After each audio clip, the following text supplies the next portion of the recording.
guys, 1:50 AM.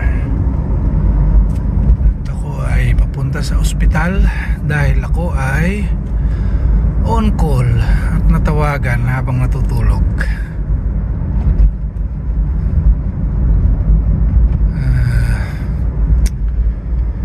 Just part of the job guys, being on call. So unfortunately kailangan nating bumangon at pumunta sa trabaho. So I'll see kung anong I was given the information, meron yatang leak and then dumadaan sa ilaw. Kung ano man yung leak na yon, kailangan kong puntahan, kailangan kong solusyonan sa abot ng aking makakaya. Alright, I'll see. Ayan guys yung problem, leaking. So kailangan nating puntahan. So ito yung problema guys, ayan o, leak. Okay, so kailangan ko lang sigurong higpitan to. Okay, let's see. Okay, I think I've sorted it. Hindi siya nagli-leak. It was totally loose. Napakaluwag, nahugot ko nga eh. Kaya ako nabasa. Nahugot ko, pumusit-sit sa akin.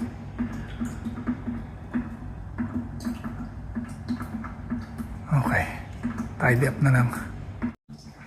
I think I've sorted it guys. Kaya lang nabasa ako. Look at me, I'm wet.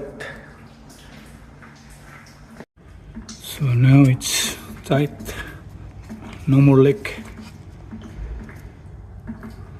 It was totally loose, so I was able to pull this out. Okay, no more leak here, no leak there, no leak there. But there's plenty of water that's inside it here. That's why it's still leaking there.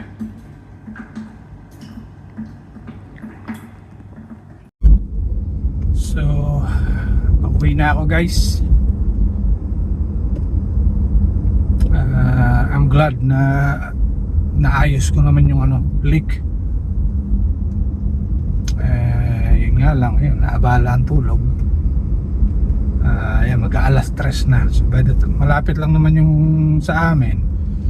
Gantong oras, walang traffic. 5 minutes lang, nandun na ako.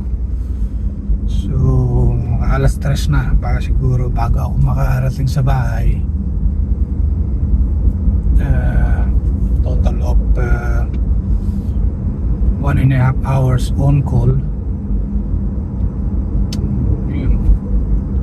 It's part of the job, so kailangang respondehan.